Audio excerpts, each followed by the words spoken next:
Hello, welcome to another episode of Sustainability in the Sea, an ocean-minded podcast produced and hosted by the Conservationist Collective. I'm your co-host, Carissa, and we're really excited for what 2023 means for this show. Today, we're sitting down with Jenny Morgan, mainly because when we connected originally over LinkedIn, it was very clear to me that we had the same views about collective approaches to climate solutions and conservation because she actually works to decarbonize businesses. And from my perspective, I definitely don't think we can meet any of our climate or sustainability goals without having companies buy in and take really big steps and measures, especially in a society that is built on capitalism.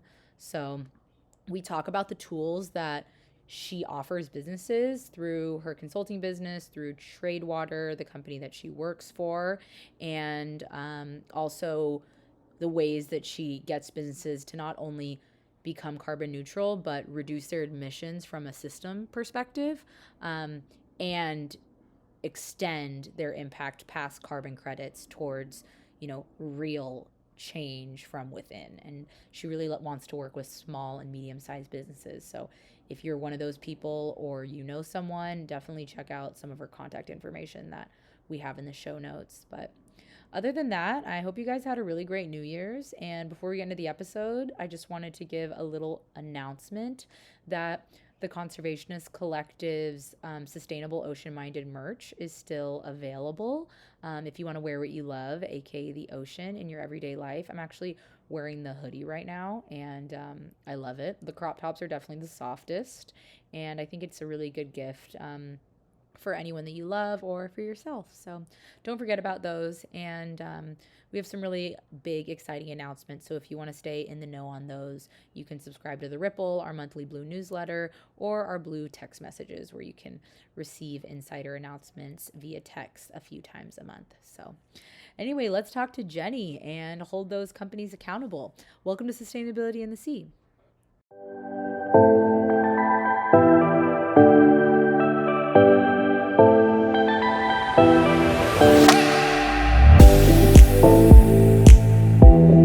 Welcome, Jenny, to Sustainability in the Sea. We're so happy to have you on the show today to talk about sustainability, but also what that looks like from a private sector or business approach. We're really happy to have you. Thank you so much. I'm so excited to be here.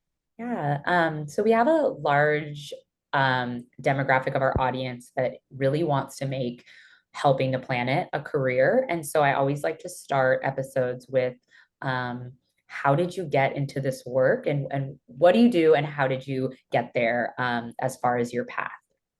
Yeah.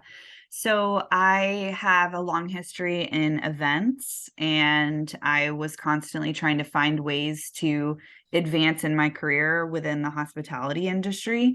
And as I was gaining new skills, I became very knowledgeable about equity and implementing inclusive practices into the events industry. I then wanted to get into the technology space with events. And so I started doing some volunteer work, which then developed into a side hustle of helping a nonprofit that was looking to apply diverse and inclusive practices into the technology sector, and kind of building and retaining females or female identifying people in the industry. So then I got a job at Microsoft by doing that kind of dual working, which was tough. I got a job at Microsoft, and then when I was learning more about sustainability, since Microsoft has a big voice in the space, I wasn't directly attached to the sustainability organization, but I wanted to integrate climate action into my role. So I began to educate myself more on how to do that. I know it's somewhat of a buzzword or buzz phrase now of every job is a climate job. I truly believe that. And so I think if there's a job that you want to do or a footprint you want to have in your career, personally or professionally, you just kind of have to do it. And so I wanted our learning platform at Microsoft to be carbon neutral or climate positive. And so I started doing a bunch of research on how I can help bring climate benefits into a non-climate focused role at Microsoft. And I started partnering with Tradewater on that. The entire learning platform was climate positive while I was working there. And then a job became available at Tradewater, and I just jumped at the opportunity. So I kind of have, if I butt my head against a wall and can't find a clear path of getting a job or getting an opportunity how I see fit, then I kind of burst through the wall and find a side path to get there. I think that that's really probably some of the best advice for anyone. Really, it doesn't matter if you're working in climate or sustainability. It's like you have to kind of create opportunities for yourself, especially if you have a clear direction that you do want to go in, which it sounds like you definitely did. Um, Sometimes it just is a matter of having like the courage to ask your supervisor, like, can I take on these extra things?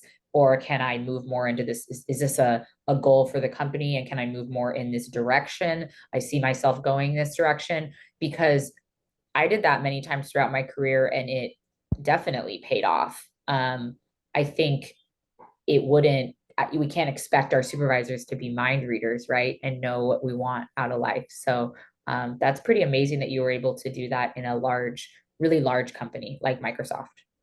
Yeah. Yeah, it was really rewarding, and I educated myself more than I had in a really long time. I just bought books and I was reading and always networking, and it was very personally fulfilling. Yeah. How did you, first of all, what is Tradewater? And then I guess how did you hear about them and how did you have that clarity inside yourself where you were like, I want to go that way? Yeah. So in 2020, I had two kids under the age of 4, and I'm in the Pacific Northwest. There were a lot of wildfires as well as the pandemic, and there were about 9 days that we were stuck in our home together with two large dogs. And it was a enlightening opportunity for me to look at it positively, that I really wanted to find a climate benefit that tackled now. I think that there are amazing solutions out there that they're very forward looking, and there's new technology coming out that's really exciting. I personally wanted to find something that was going to tackle right now for me to feel like I was going to be changing the course of climate change today versus investing in something in the future. Both, I will say, are very necessary. So don't get me wrong that I think you should have a very diverse portfolio of how you tackle climate solutions, but me personally, because I emerged from my house with a lot of people looking at me of of hey, are we gonna be this close all the time? And turns out yes. But I wanted something now, and so I was listening to a podcast about it's called Planet Money, and Tradewater was on it, and it was basically just talking about how Tradewater tackles non-CO2 emissions and carbon avoidance, and how there are all of these toxic man-made greenhouse gases that are in production, have been banned, whatever, they exist out there, and they're basically leaking into the atmosphere, causing catastrophic issues for us to be able to stay at our climate goals. And so it's kind of a non-sexy side of climate action, but it's huge because some of these gases that Tradewater targets are 11,000 times more potent than carbon, Wow. and can have a huge effect on how we experience climate change. And so that got me really excited. That's why I picked Tradewater to be the offset provider and the climate solutions provider for when I worked at Microsoft. And then just the team and the passion and everything just kind of got me to where I am today of actually working there. But it started with the solution itself, and then just the passion behind the team made Wow. it even more. Does Tradewater work with like methane emissions too? Because I know that is one of the more significantly more potent greenhouse gases that sometimes doesn't always get prioritized, I guess, in diversion and things like that. Yeah. Well, and different types of methane. For me, when I hear methane, I think of a landfill and food waste leaking. And so there's a lot of things that we don't know. So Yeah. trade water targets ozone depleting substances, so refrigerants.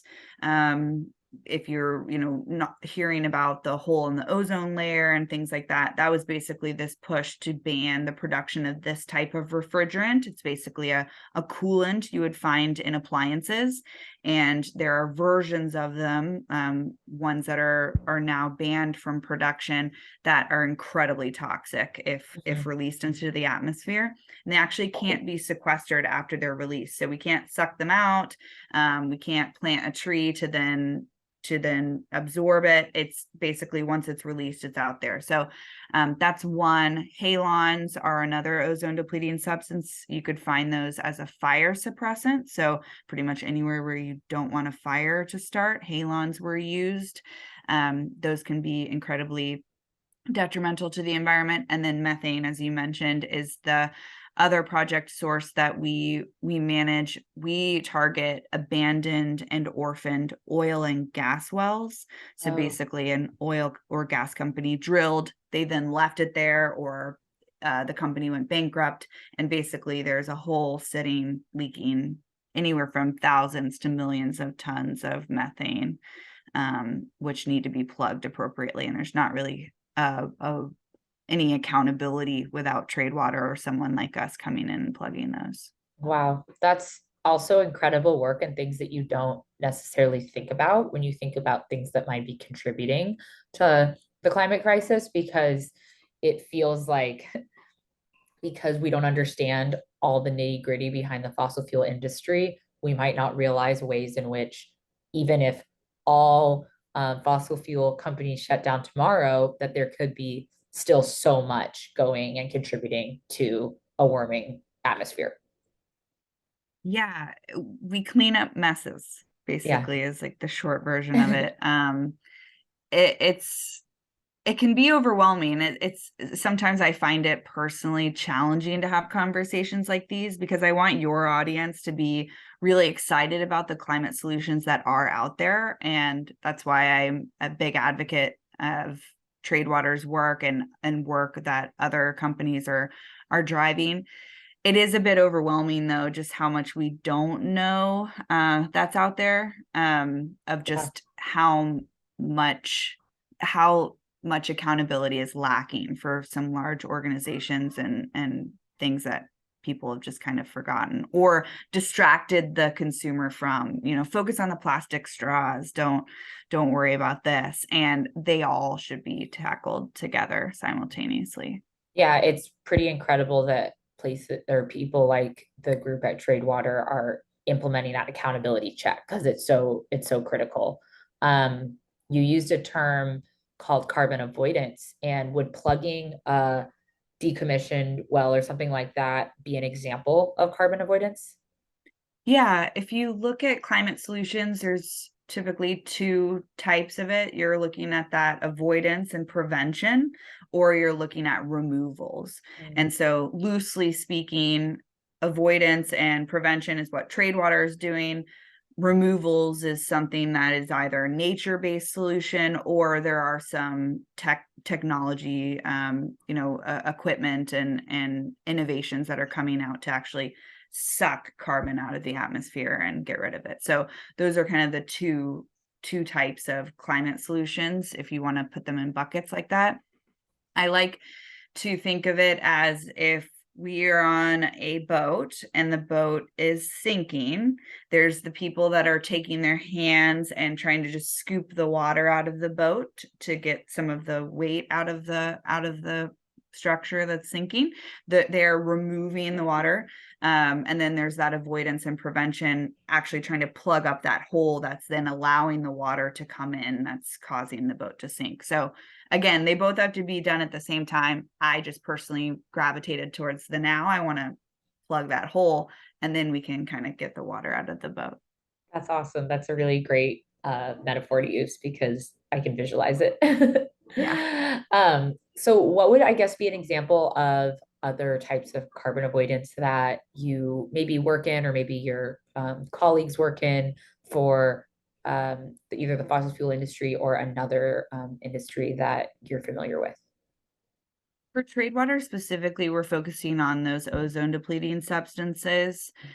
There are some refrigerants that are not as harmful to the environment, but they do still have they still do harm the environment. They're just not as potent as the CFCs and refrigerants that we're tackling, or those halons.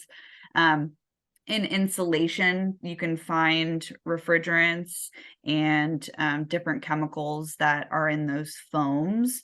So that's something that we would hope to be able to grow, since those do have a significant footprint on the environment. We've done some work with coal mines as well, and emissions that are leaking from those. So I mean, I think that there's a lot of different areas from the greenhouse gases that are more, man-made and man-created. But specifically, we're trying to target the ones that are most potent and the ones that we can do today. So I really think the ozone depleting substances and getting rid of those is key. I also like the new climate benefits that closing up those oil and gas wells can do, because basically we can receive funding to then be able to do that tomorrow. So that I like that aspect too. You don't have to wait for something to come in to kind of take action on solutions. Right.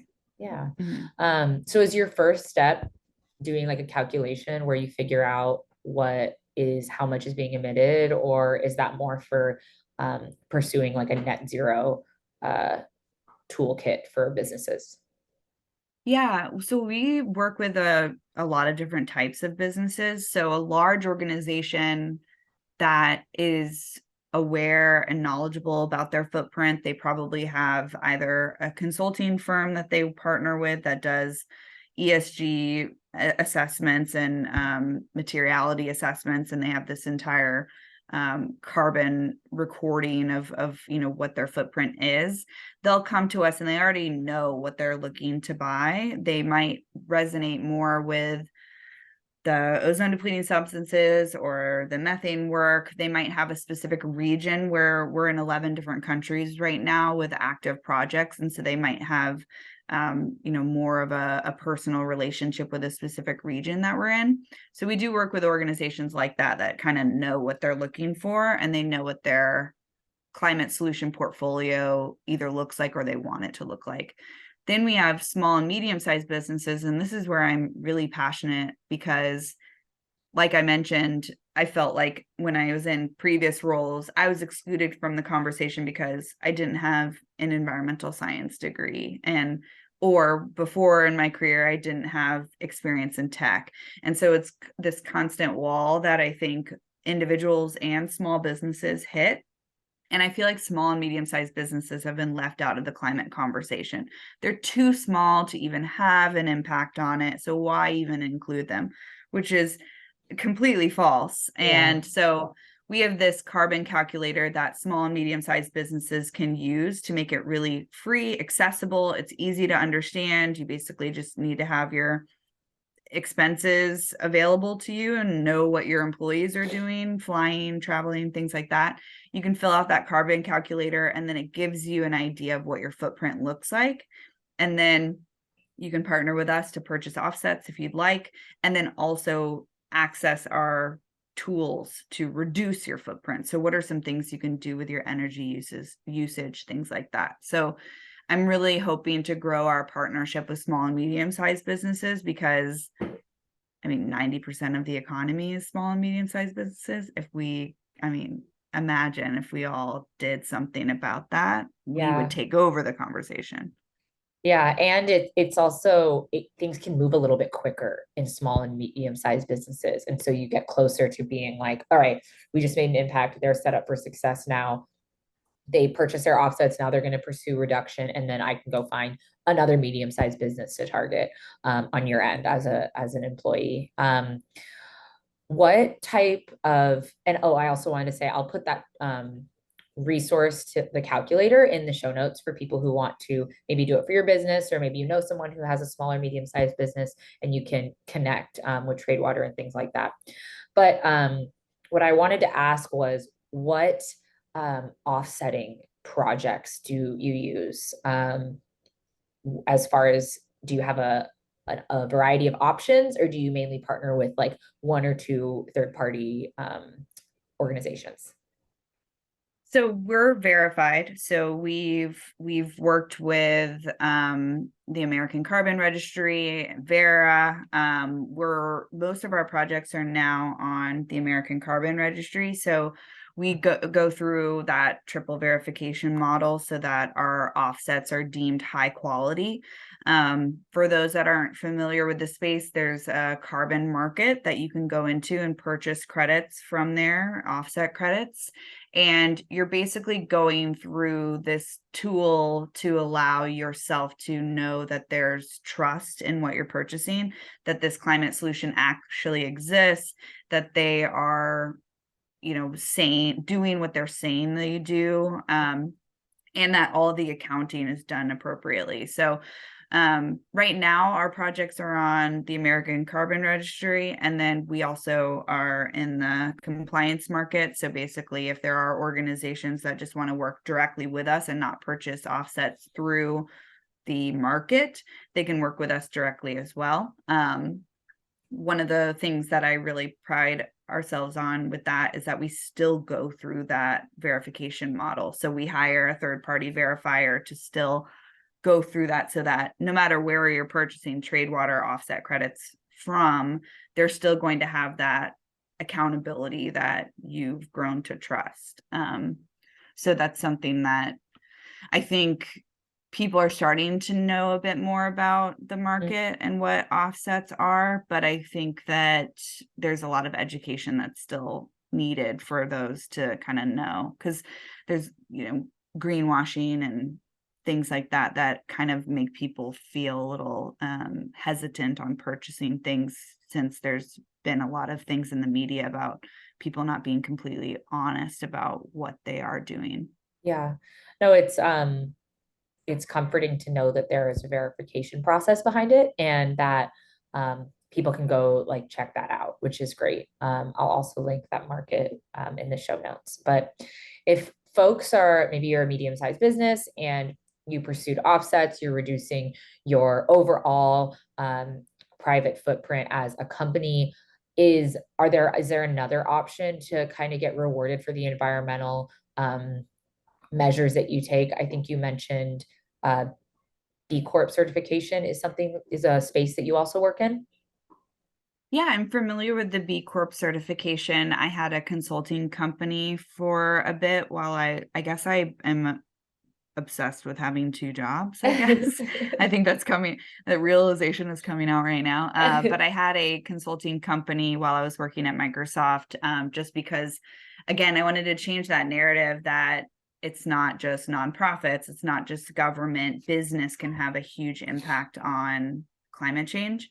And by becoming a B Corp, you're going through that third-party verification model again. You're going through this test, whether it's a carbon calculator or where it's the B Corp assessment to the B impact assessment. You're going through this test, and then a third party is then deeming you, either you're getting certified or the gaps in your organization that you need to improve.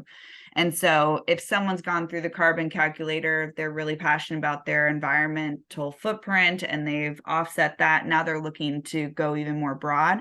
The B Corp assessment touches environment, but then it also touches customer engagement, governance, community support, and how you're supporting your employees. And so it's a much more holistic look at how your business can be a force for good for the environment as well as everything else. So it's this profit business model for profit, people, and planet. It's I actually just got back from the B Corp Champions Retreat, since not only did I have that consulting company that still exists, it's called Pact 3, but Tradewater actually just became B Corp certified. So it was an incredible experience. I would recommend anyone to educate themselves a bit more on what businesses are B Corps. Pretty much any company that makes you feel really good, they're probably a B Corp, like Ben and Jerry's and Patagonia and stuff, but also some just very inspiring businesses. Wow, all your worlds came together at the retreat you were Yeah, just at. I know. I'm trying to be very present with that because I know it could be really easy to forget, like, oh, wow, cool. And then I just go on with my day. And so I'm trying to constantly remind myself of that just because it seems kind of like a dream. Yeah, and it's also probably what you maybe had as a goal or envisioned all of those years ago, or when you had that awakening during the wildfires where you wanted to reshape what your career might look like. Yeah, definitely. For those that are looking for businesses that align with their values, going to look to see if any B Corps are hiring would be a big suggestion too, for those that are wanting to have a purposeful career. If you're working for a B Corp, whether no matter what sector or organization within the business, everyone's on that same trajectory of like being that force for good.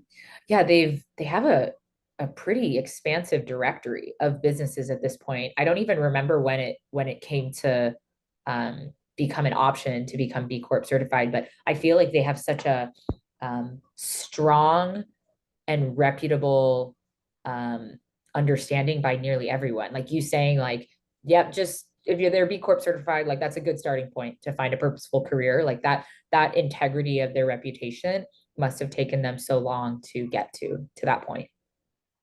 Yeah, if you were an employee at a B Corp and you said, have you all ever considered this as a benefit? You're not going to be, ostracized for suggesting something. You can assume that everyone within the organization would want to hear a need from their employee and how they can be that provider. So it's a very open community and culture. Mhm. I feel like there's so much opportunity now that we've had this conversation for the private sector to kind of step up and step and think big about the ways that they're showing up with climate solutions. And is there any other does something else come to your mind about ways that the private sector might be able to kind of take these steps forward? I mean, there's verification with trade water, there's B Corp certification, there's carbon avoidance, and then there's reduction. Is there something big that maybe we haven't touched on yet? I think that we've all been if you're playing in the capitalist space, you've been trained to think more is better and more should be quantified as a dollar, or some sort of representation of value. And I think that coming from a place of curiosity would be basically what I would say to anyone within the private sector that's curious about this. Be curious about how your employees feel at work. Be curious about what your customers think about your business. Be curious about if the business you're building is dependent on something that is not regenerative. That's a huge Mm. these are all touching so many facets of a business that are all going to hit your bottom line. Even if you are still stuck in that profit mentality, it does have these co-benefits and it can change your culture to have retention. You're bringing in more innovative workers. You're creating a supply chain that can actually sustain the ebbs and flows of the economy or of what's able to get at that time. Your customer satisfaction rates, cost savings. I would just encourage that curiosity that those in the private sector may have, whether you're an individual or you're leading an organization. It can have enormous benefits outside of maybe what you think is that one goal. Mhm. And then if you're a customer or a supporter of that business, you can also share these types of uh, measures or steps that the company might not know about, or might just need a little push by their customer base to go in that direction. You can also encourage the companies that you align with to kind of take these steps too, right? Yeah, I mean, purchasing power is huge. Yeah. That empowers people to be able to basically vote for what they're interested in. If we continue to vote that fast fashion is what we're interested in, we're not going to change the industry. But if we continue to vote that, hey, I want something that's high quality and doesn't completely destroy the environment, that you're paying a living wage for those that are making said shirt or something, whatever is going into this hypothetical, that will change the industry because Mhm. they will then see that it's being demanded by their customer base. And so I think it's really important. You can shop within B Corps. They've got these holiday lists and things since we're approaching on holiday season. And just being very, very mindful of how you shop and providing that feedback. When you get that net promoter score that rate your experience from 0 to 10, if a company's asking you that, it can have huge implications on Oh, how wow. that industry is rated, because that means that they're actually taking that promoter score back. And pretty much if you don't say 9 or 10, that's viewed as either neutral or negative. It's only 9s or 10s that help that score go up. And so if a company asks you that, you should answer it and tell Mhm. them why, and they'll take it seriously. If they're asking, it's a big question. Wow, I didn't know it carried so much weight. That we get those all the time. And just taking like, and because I'm always telling people like, oh yeah, you can, email your favorite company and ask them to make a change. But if they're already sending you an email because, they're like your order's confirmed and you can just type it in right there, it makes it so much easier to create like a feedback relationship where it can be built upon in the right direction that we want it to go. And you're so right, like purchasing power, because there's been different perspectives about this in the sustainability conversation, but even just in the last 5 to 6 years of me being in this space, we have seen so much transition towards more environmentally friendly business practices, more sustainable fabrics, sustainable measures, and from giant corporations that I would have never thought would be prioritizing this. Like sometimes I see these measures and I'm almost a little bit in disbelief, like if the person I was 5 years ago would even believe it. So if that doesn't, I guess, emphasize the power of purchasing power, I guess I don't know what does. Yeah, it's just really amazing. And I think this is only the beginning. There's some Mhm. folks that have been doing it for decades, and there's some that are joining the charge now. And so it's really inspiring. Yeah. And then I try to conclude most episodes with this last question, which is if you had like a message that you wanted to share with the whole world or put like on a billboard for all of maybe the most powerful people in the world or just the largest population to see, I guess, what would you want to say in that? Yeah. There's this quote that I've been obsessed with lately. And I think it just really speaks volumes to what we're talking about. And I'm not going to say it verbatim because I'll butcher it a bit, but it's basically that profit is like air for a business. So without it, you're out. But if your whole life is basically about breathing, then you're missing it. And that's been something that I think is behind all of this. If we all just view profit and air as why we're here and we're just breathing and we deem that successful, you're missing interactions with friends and family, seeing a new movie, all of these different things if you're measuring your value based on just inhale, exhale. And so that's been something that I think has really been an eye opener for me in a way to say it, of what we're all trying to do is it's beyond that. Our value and the footprint that we leave on this planet and in our one life or lives, whatever you end up believing, is really important. And so it should be the best that it can be.